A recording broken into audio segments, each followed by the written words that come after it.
everyone. Welcome to another edition of Brute for Change. I'm your host for today, Sandiip Bhammer, and I'm the founder and managing partner of Green Frontier Capital, which is a preeminent early stage venture fund investing in climate technologies focused on India.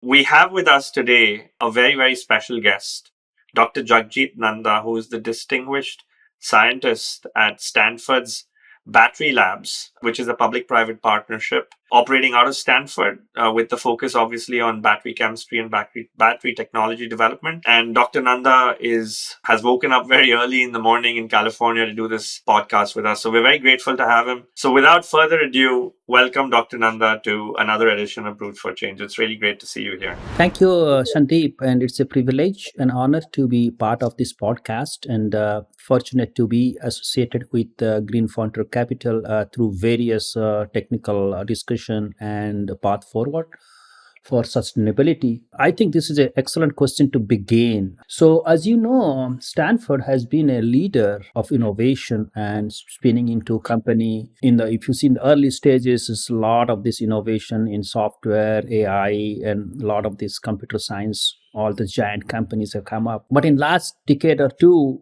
we also have a great record in clean tech and deep tech. And you can see that in the last decade alone, there are at least 12 companies or 15 companies coming up on batteries technology alone, and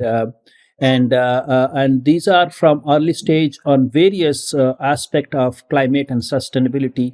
But I'll focus today on mostly on the battery technologies that has been pivotal role in energy transition. We have at least 3 or 4 major companies which have gone public from related to energy storage, and there are numerous startup companies which are spun from Stanford and SLAC.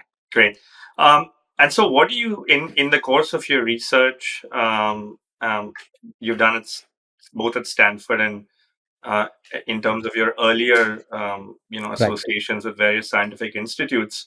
What do you think what are the most promising breakthroughs in energy storage and battery technologies that you think can accelerate the transition to a renewable energy much faster and with more efficiency? Yeah, I think this is a loaded question. So let me take a stepwise approach to your questions and little bit remove the threads here. So let me tell you about my initial journey, and I have a pretty much non-linear path in my career. Usually what happens, and obviously I don't speak for others, is you join a reputed institution per PhD, and then you generally take academic path, or you after PhD you take industry path. My transition has always been chasing where there is value. I'll give an example is, I was coming to at Indian Institute of Science PhD where I was doing on laser science and nanocrystallites and nano-quantum dots.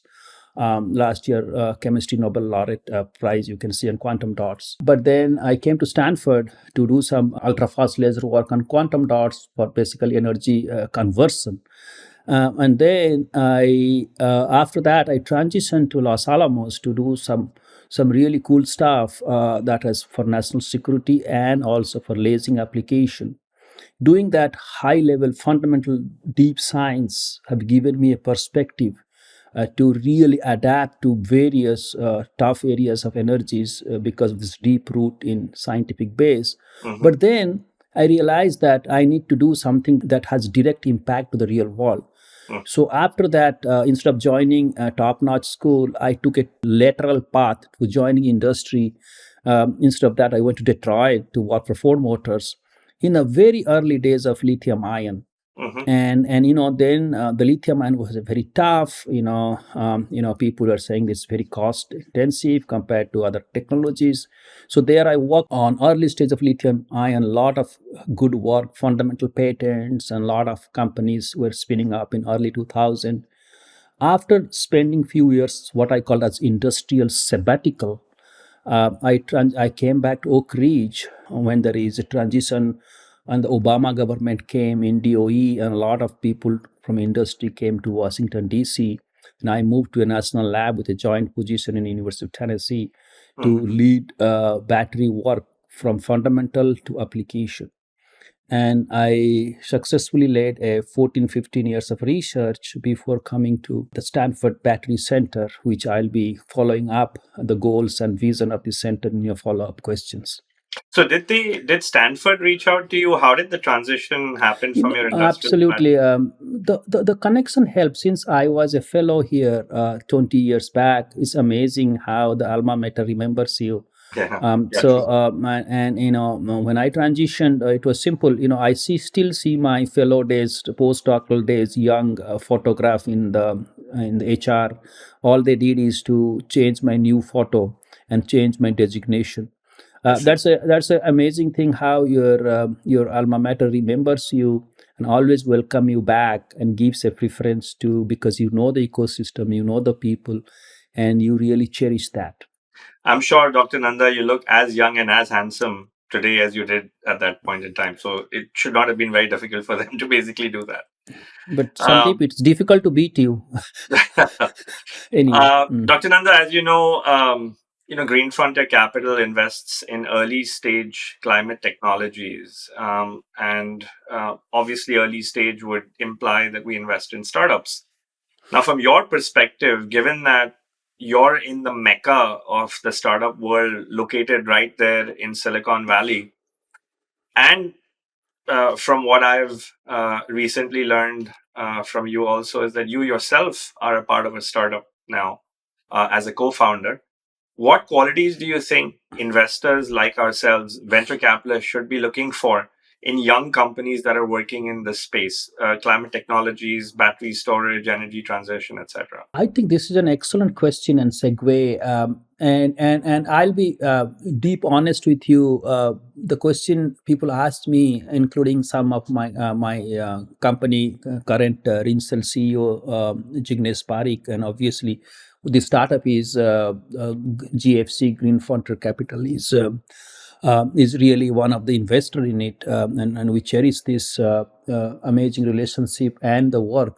But coming back to my original thing, people ask me, why didn't you have several startups Hmm. so far in batteries? It's all about timing, it's all about technology, and the deep conviction that you have something that you can think, not you can just presume or anticipate. You can think is going to work, Hmm. because that technology honesty has to come from the technical lead. They should feel that they have a technology which is scalable, which is cost efficient, and they should know the current economics also, because science is necessary, technology is necessary, but not sufficient. That Hmm. sufficiency part took me decades, because I was not sure what I was doing, giving a lot of risk to investor.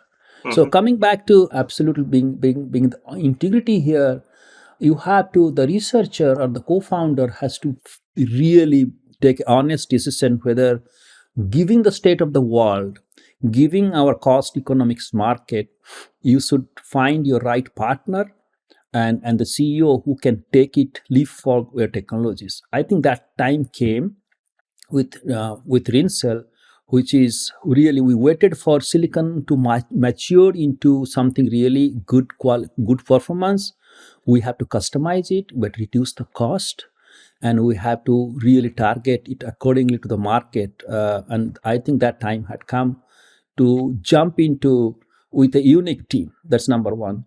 Number two, obviously, I don't have to preach the choir here. Is basically the team.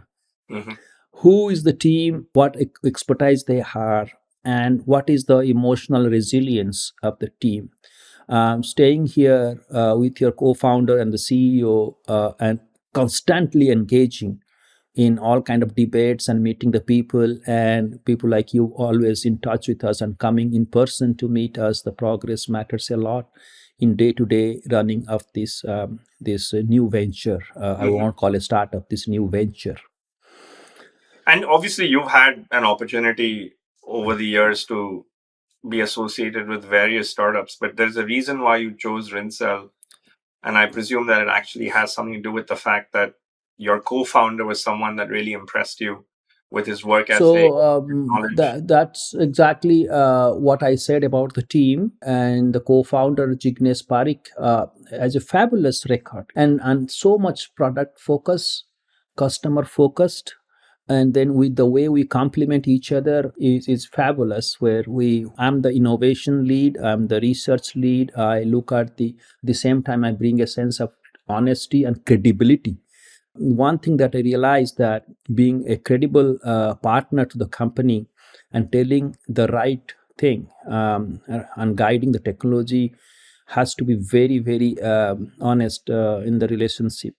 It's not because it is your company, it's because you are right, doing the right thing and advising the right thing to the investor who has put money and effort in the company. Makes sense. Now, obviously, how do you foresee advancements in the battery technologies sector impacting Okay. sectors outside of energy? Are there are obviously, I've seen in the climate tech space, uh, obviously use cases for transportation, manufacturing, Right, agriculture. right.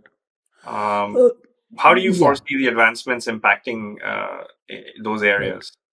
So let me bring a sense of touch of reality, not to people you and I who know battery and technology field very well, but I'm telling you to people who are expert in AI, in software, in services, in other areas. Let me be very brutally honest about it. Batteries are more evolutionary technologies. Let me Mhm, very. There can have some revolution, but it's mostly evolutionary technologies. What I mean to say, you have really good chemistries, but mhm, it has to be improved every year to reduce the cost, scalability, supply chain, all the customization or niche. So if you see lithium ion, why did it take 1991 to 2010 and 11 to really come into a EV in full scale? That's because every year there was increment. So I must tell my friends here that this idea that some magic battery will come yesterday mhm. and revolution tomorrow, that's not true. But in like other sector where you can have some innovation within 2 years, it can the services world, it will be really popular. So coming back, so what I'm saying is the batteries are evolutionary, but at the same time, it's a critical part of the energy transition, Mhm, because we need to find a scalable and cost-effective technology to store electricity from wind and solar. mhm. There is no other technology which is as more important than energy storage. As you know, the solar revolution will translate into electrification and decarbonization only when the battery technologies is cost and scalable, and that's the paradigm. But I wanted to make it very straight at the very beginning, that people expectation from battery is that it is more evolutionary than revolutionary. Yeah, no, that makes sense. But obviously, there are some non-believers, as they say, in the entire energy transition debate, because Right. people have said we're moving from fossil fuel, which is dominated by particular region of the globe, to energy transition that has been supported by batteries and battery storage and battery technologies, where lithium ion is playing a very important role. And then you look at where all the lithium ion refining capacities are. Right. 65 to 70% of that lithium ion refining capacity rests with one or two countries. So the Right. question is, are you jumping from the frying pan into the fire during this energy transition process? Are you moving away from one part of the globe or dependence on one part of the globe to another part of the globe where again you have a lot of dependence? Or is the transition truly one that's going to be sustainable because everyone has access to the raw material and the refining in connection therewith to make the transition happen? That's a very deep and very thoughtful question. But let me tell you, I don't want to show a slide here.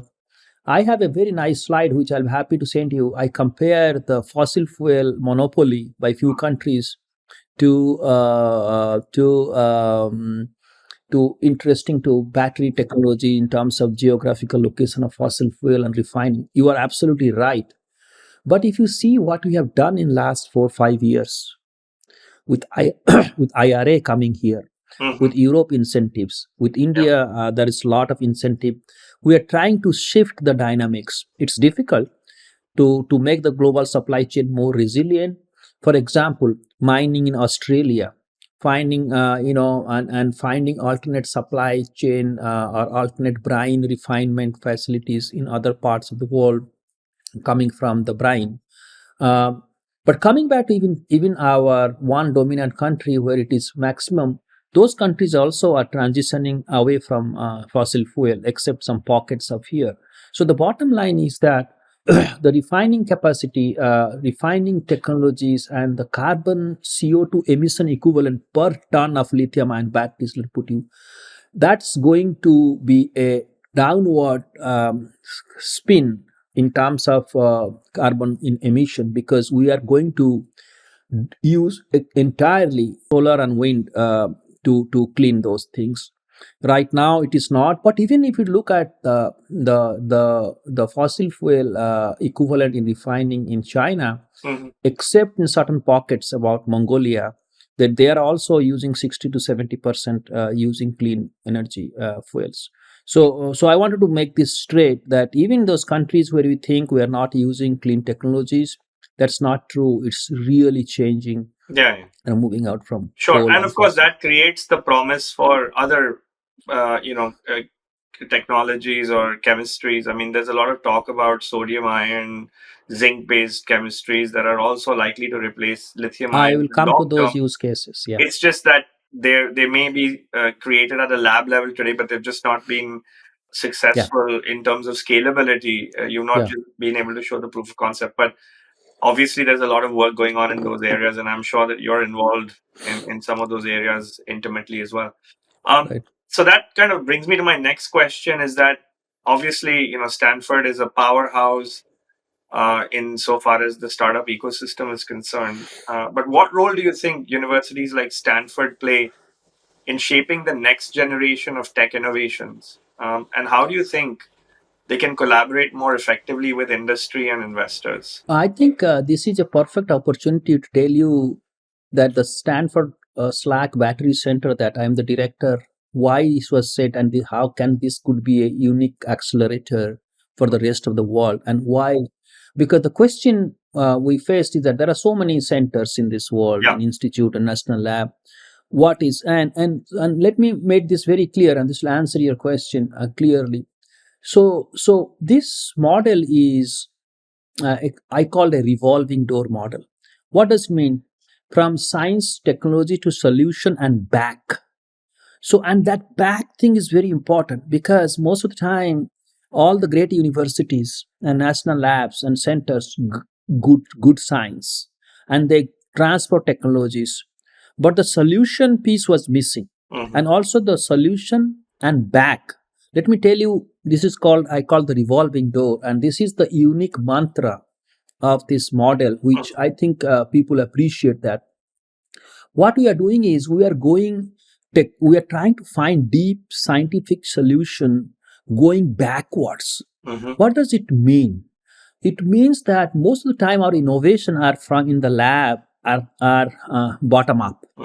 Bottom up is like, well, very bottom up, and then we are hoping that somebody will scale it for us, somebody will make it cheaper. What we did, Will Chu, my colleague, who is astounding professor, my co-director here, and myself with a lot of industry and national lab knowledge, what we decided, what about going backyard? We go to companies and tell them that, tell us your biggest manufacturing and scaling issues. And when you go there, we find deep science challenges. Mm. We bring this back and tell our center, which is a multidisciplinary people or professors and faculties and engineers from chemical engineering, aerospace engineering, mechanical engineering, material science, modeling. We said that this company X has this big problem of scaling up this cathode coating, and their coating are not stable. And can we figure it out at a ton level why it is not? Because it works very well in the lab. And a professor colleague said, oh, I have solved similar problem in aircraft industries where this coating was falling apart, and I think if you use this kind of scalability or change the rotor, that could work. So So what we are doing is we are bringing these problems of scaling, which startups or companies cannot have bandwidth to solve, bringing it again back to do. But these are at scale, Mhm. and where industry speed matters. So we put together a team, and in the innovation culture of the Silicon Valley, we just cannot take ages to solve the problem. Yeah. So the speed and scale is there in industry. Industry wants to move with speed and scale, but scaling has challenges. We bring it back to our drawing board. I have several examples to give you how startups are coming back after 5 years, 10 years, or 6 years to us to say that we need to solve this problem. So this is called backyard. Got it. This is going to be done all over the world.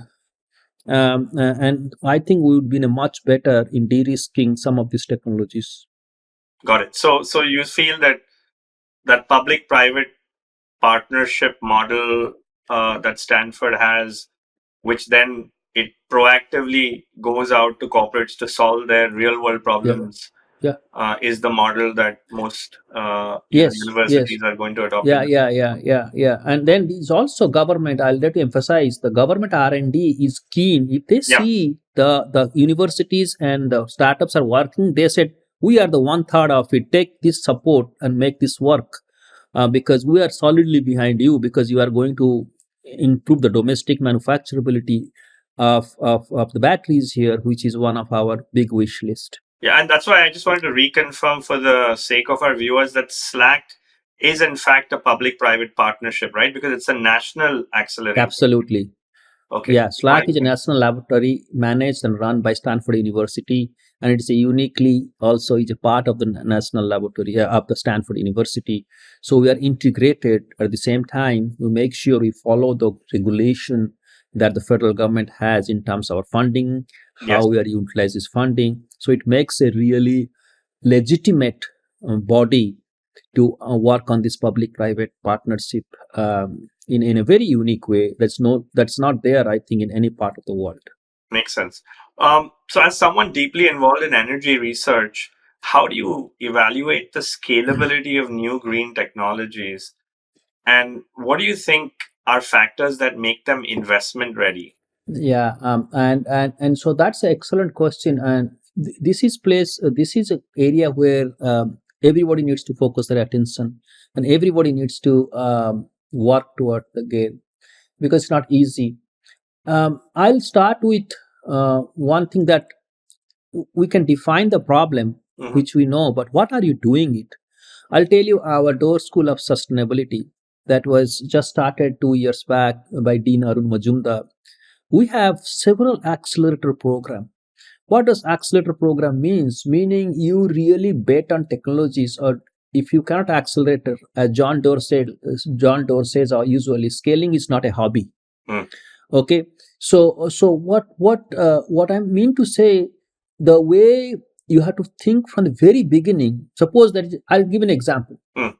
I say I have these excellent technologies to capture carbon, but the question is, if somebody who is expert goes to the lab and see that these technologies, the molecules are great, it can capture carbon, but these molecules is not available, it's not scalable, is and also it takes like 15-20 years of more work to make it work at that scale.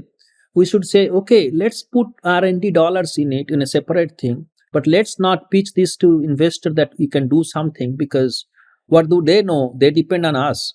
So we have to identify a different tier of technology that are ready for markets. Unless you're Bill Gates or Jeff Bezos, who've actually done that with nuclear fusion, because the ingredients that you've just spoken about also apply to nuclear fusion, where lab level sort of Yeah, advances have been made, but at a commercial level, no one's really been able to. And you know how the joke goes. I mean, nuclear fusion is a rolling 10-year. It's right. always going to be I, coming out in the market in 10 years. I So, think nuclear fusion is not new, but there are some advances. But that's one maybe a small example or unique example where they are going to big bets because it's nuclear fusion. yeah. But if you are thinking about our climate goals, let's come back to Sandeep, which you are a big champion yourself. of reaching our climate net zero by 2050 by this country, and you are a true champion and a very dedicated worker also. The way you amazingly connect from academic and students and postdoc till venture markets and the people who are policymakers, I have not seen a person who is so passionate and dedicated. So that's so for you, I know from your interest and your partner and your investors, you want to take the action now. Yeah, Okay.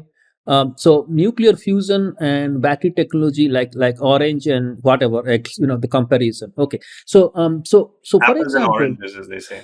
yeah, exactly, or whatever, leave it to your imagination here. Okay. So coming back to where rubber meets the road, um, we need to have technology. I'll give you one example in CO2 capture. You can see that there is a technology at scale in Africa, in South America.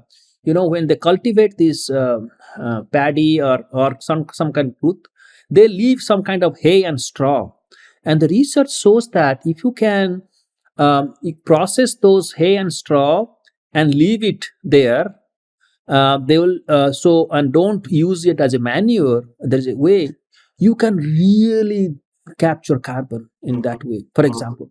So to me as investor, that's something very practical. Every year we have crops, every year we have scale of hays and paddies and thing. All it needs is to process that thing, which is not so cost intensive. So that technology is way ahead from my side and your side to be invested right now to make an impact in next 5-10 years than a new molecule that I told about, that can take a lot of efforts. And maybe breakthrough energy gets, they can invest and make it work better at some point. Yeah, so how do you think investors and researchers like you can work together to accelerate the process of commercialization without compromising quality or safety or efficiency?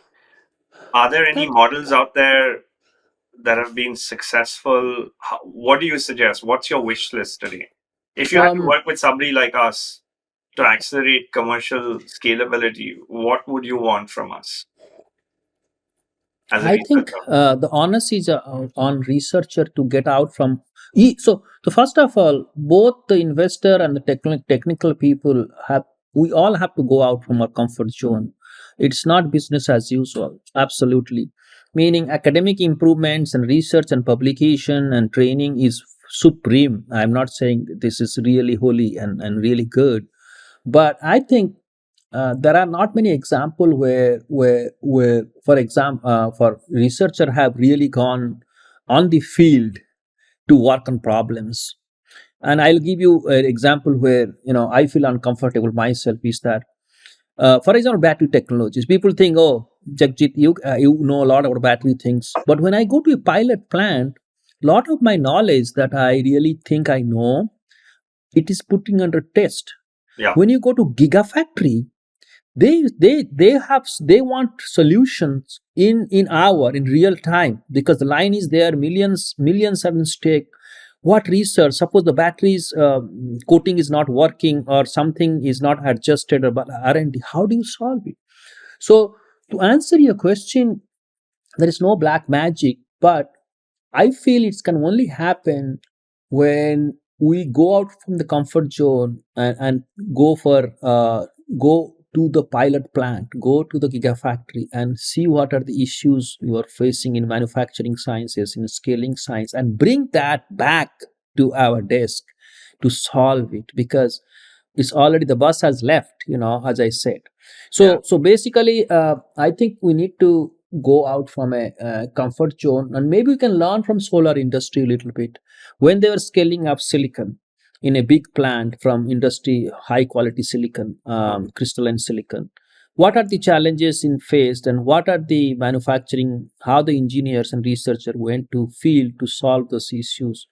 We are really dearth of those people right now. What we are facing is we're extremely short of manufacturing specialists who know how the gigafactory can deliver quality product. That's where my fear is, and that's where all of us should focus technologies to find solutions, Yeah. not And I sitting in would the have lab. thought I would have thought that also as a researcher, you would want from an investor long term commitment, not necessarily jump from one hot area to another, which also requires a lot of patient capital and the ability to kind of burn a lot of capital in the process while new discoveries are being made. I think one of the problems that a lot of researchers have actually found with investors is that investors are looking for a return on their capital quickly. And these are not short term technologies that are going to basically yield any kind of high return on invested capital. There's a lot of work that goes in, a lot of capital investment that goes in, and it requires patient capital and it requires the ability for investors to lose money. And then that's the only way you can actually solve a long term energy transition issue. I I would completely assume. agree with you. Thank you for reminding that. And I actually I wanted this answer come from your mouth, to be honest. And thank you for doing that. I was trying to take this as a homework for myself. What the previous question you asked, put the onus on us to go out from the comfort zone. You told the right thing by having investor having a lot of patience in this kind of technologies. Yeah.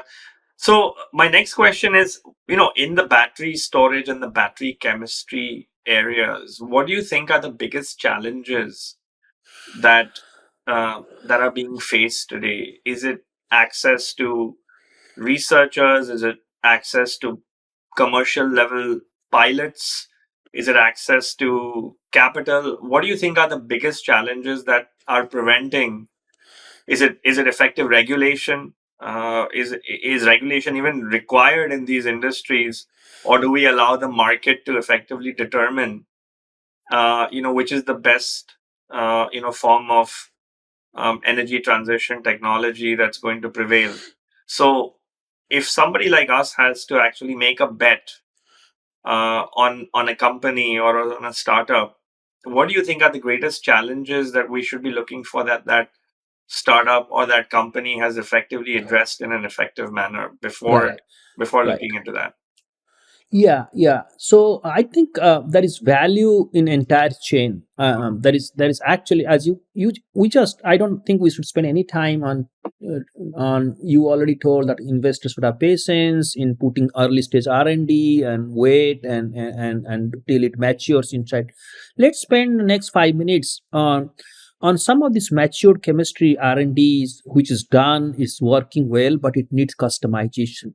There is still a lot of innovation Hmm. in taking a chemistry and applying it to a use case or specific needs. And that's exactly what Rincell is doing. For example, meaning for it, but if I come to you that this chemistry is has fundamental science issues and still Coulombic efficiency is not well, energy density is blah, cycle life is not perfect, and a lot of work done, you can club bin this thing into interesting chemistry but little more R&D. Hmm. But there are chemistries like what we are working, we still lot of innovation for particular market segments. So the number one is that identify what are those chemistries or technologies that need customization or innovation so that you have a product in a short cycle. And that's exactly what we are doing right now in one aspect of Rincell, not everything. We have other innovative pieces, sodium ion, solid state, and a lot of other things.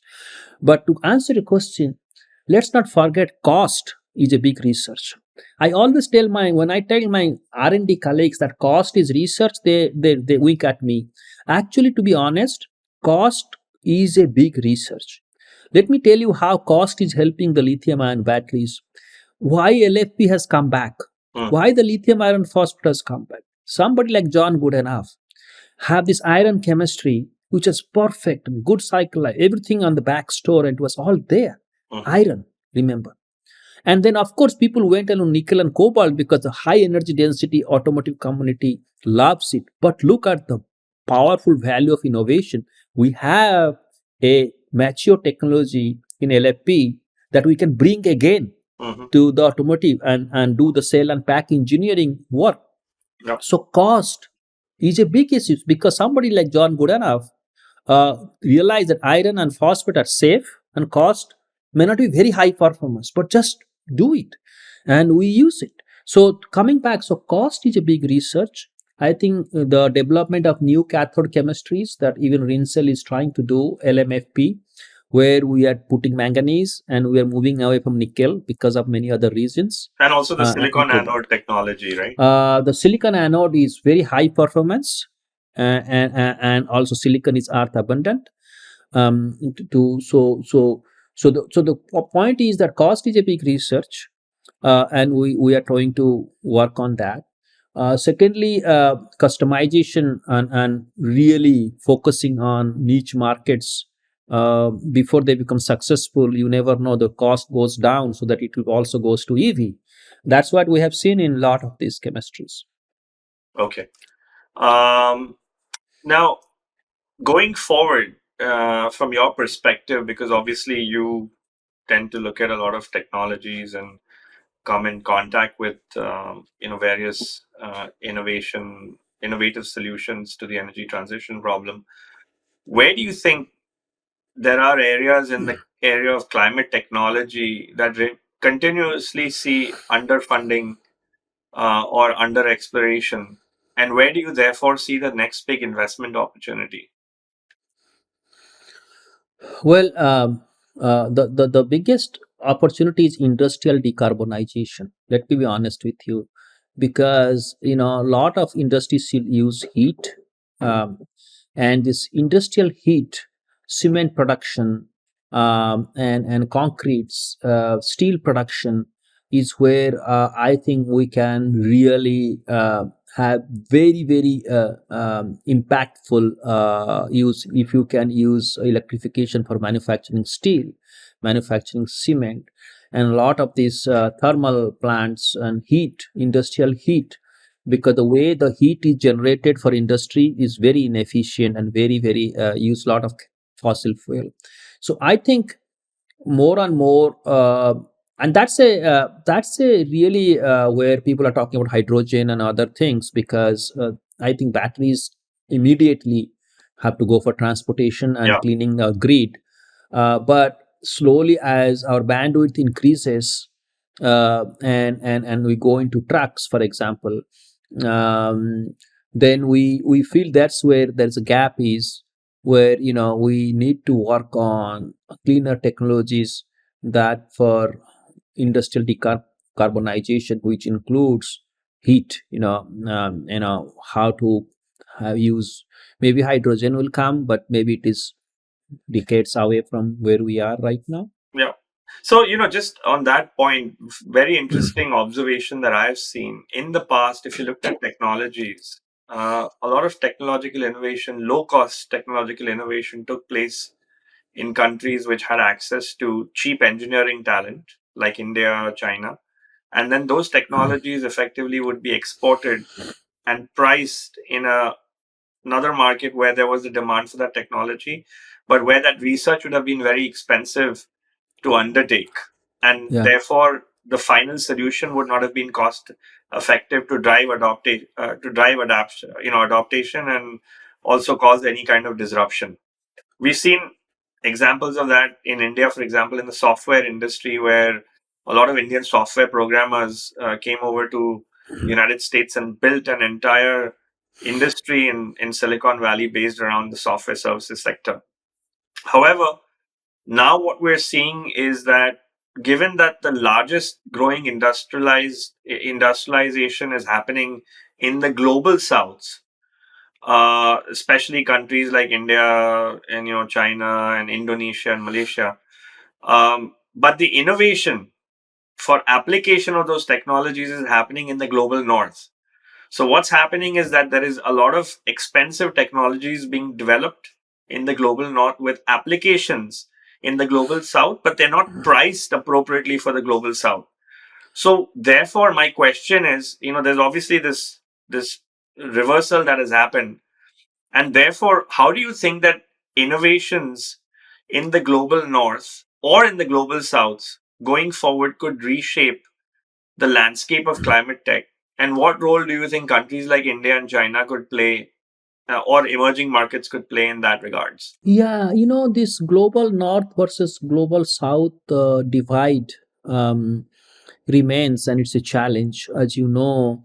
But my aspiration is that the need for climate adaptation and climate risk is real. So it provides a very unified solution. That is where I think, before I come jump into the innovation piece, and sort of not matching the Fermi level, or what chemical potentials are different between global south and north. Yeah. But that's where I think policy, international climate agreement, international agreement with different countries, all kinds of Paris agreement, all kind of climate agreement is very, very critical. So I think the way to really address this, all this divide will go away once everybody in global north south together thinks it is a problem. And Yes. as you know, because of the geopolitical tension and things, it's not always feasible. What you see in terms of a division. But I'll tell you a more optimistic picture. No matter where there is innovation, it benefits the whole world. Hmm. No matter where the innovation is. For example, countries may lose money because of trade wars, and not there is democracy is not in uniform in all of the global thing. Look at, I'll give you an example of solar. Hmm. Solar was one of the technologies now almost zero cost if you scale it up. Why? There's a lot of money. Lot of countries lost a lot of money, Yeah. and let's not go there. Why and what thing? So I believe personally that no matter where the innovation is, it will benefit the whole world. But the question to you and me is how fast it is percolating down. Correct. So the cell phone 5G network is another great example. Where, you remember, when you and I, visit rural places right now, to our villages or small town, don't you see that everybody has a 5G phone? And how did, and it's also very affordable, right? It's not very expensive. So my as I told you in my private thing, I can retire when I go to my small mohalla or town and see the same farmer, or in the same lady who used to sell, younger sell coconuts to me, is driving a electric two-wheeler.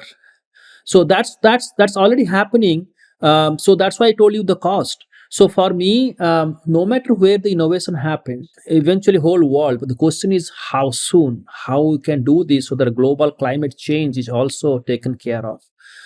So I hope I answered your question You in a did. very nuanced way, because at the end of the day, if it touches billions of people, I think you and I are all successful Yeah. in whatever role we have. Yeah, and I agree with you. It's a timing issue because we've all agreed. I mean, we have the COP that takes place every year where all these countries get together and Right, basically make promises about climate justice and funding each other, but really no real action is taking place. So I right, think it's a timing issue, and we just don't have much time, which is why, we really need to kind of gather as much support to kind of right, drive this right, narrative out there that we right. just don't have much time. I mean, already there is a view that this 2.5 degrees debate Yeah, that was put out in terms of basically causing several countries to potentially not exist in the next 30 to 40 years.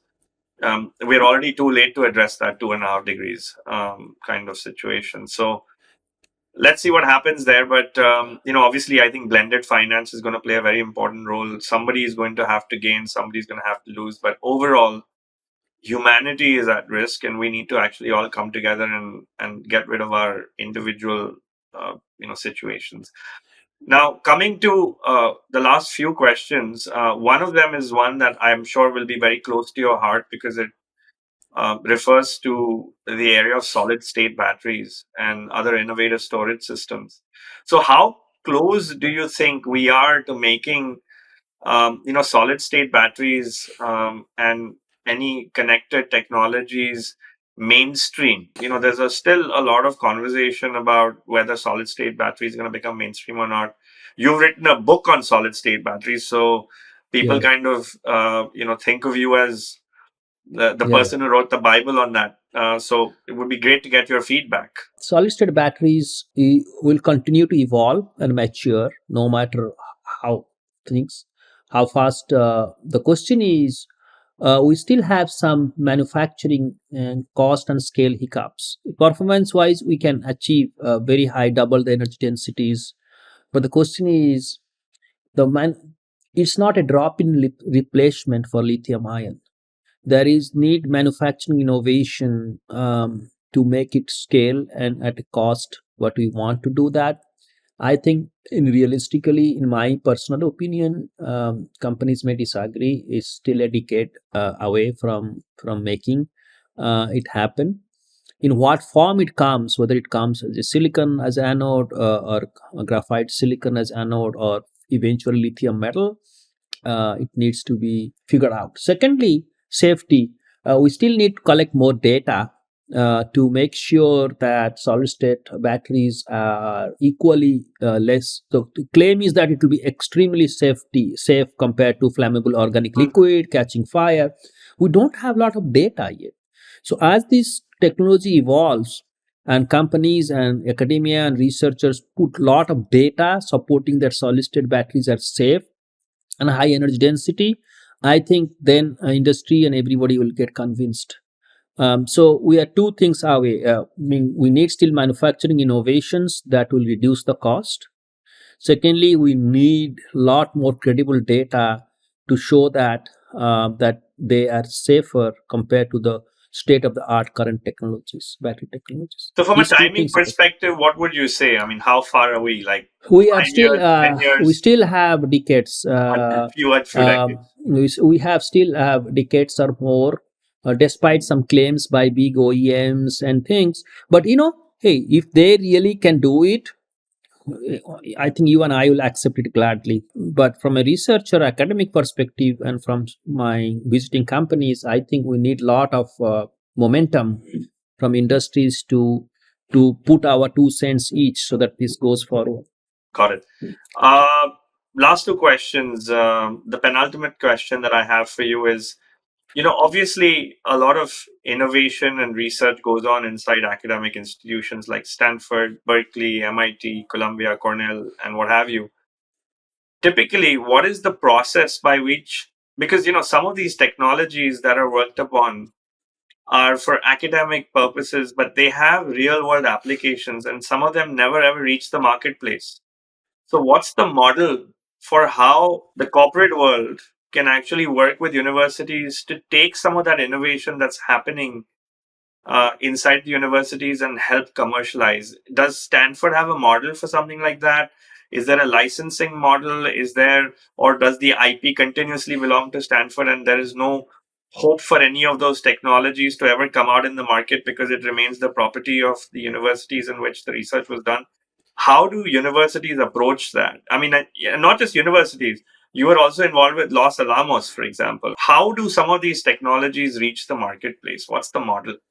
Well, I think it's not in silos. Each national lab and Stanford University have a mature tech transfer program, and I think there are different models how we can work and license. In fact, they are very proactive in reaching out to market companies to license technologies, And so, and how do you several find of that out? I mean, if they are proactive, so unless you get a call from Stanford, you'll never find out whether there is they a technology being worked upon. So, do you proactively reach out to Battery Lab and say, hey, we're looking to solve this problem. Do you have a solution for it that we can use? And we're happy to pay you a licensing fee. What's the process for it? all of the above. For example, for DOE has an Office of Tech Transfer Office (OTT). They have website where you can see all the state of commercialization and license. And actually, I was involved in their website, which was not done well. But right now, there is a website where you can go all 17 national lab. You can click it and see where is the technology coming from, who is the PI, and what is the current state of the art. So there is a DOE website. For every universities and tech transfer office, they have license fairs, they have industry fairs organized in their website. So the question is all of the above. And that's why you see so many activities in the United States where startups are coming. So we are doing a good outreach of technologies beyond the word of mouth or articles or Bloomberg's of all of that things. But So these each, technologies are effectively licensed out with a finite period with the IP still belonging to the university? Or yes, is the the university royalty. willing to sell the IP outright and get paid for it? How does it work? No, mostly what happens is they negotiate a royalty kind of things, that if you achieve this scale, our royalty will be this much, and if you this till this, our royalty is this much. So they negotiate a exclusive or non-exclusive licensing with royalty agreement. That's how most of the things are done. And even international companies, so for example, Yeah, an Indian company can approach Stanford to they basically, do that. Only thing is that one has to be careful of the export control laws of each country. yeah. So batteries, people like me are constantly taken and sign the export, understand the export control rules.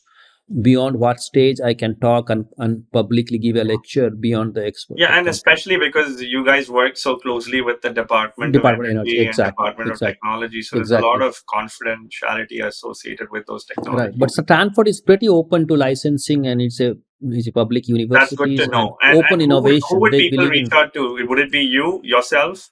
I mean, because there are going myself. to be a Tech, lot of people watching this episode.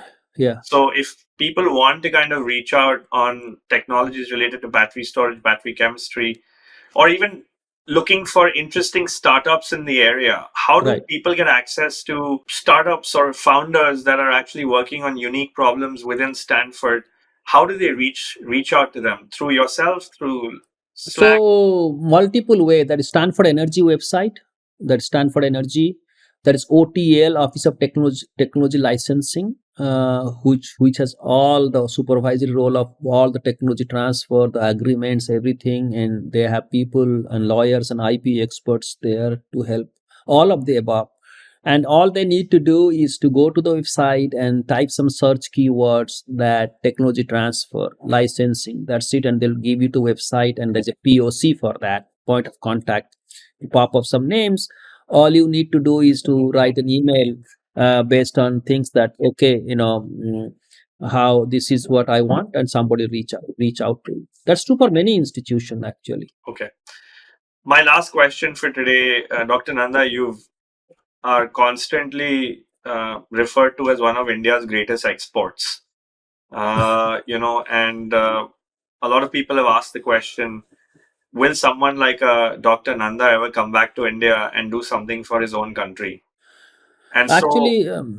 and given that India is obviously a country that is growing, and the rate, like I said, of industrialization in India is so rapid, there is obviously a desire among people who migrated from India to the United States to again migrate back into the country, because India needs the best minds to come back.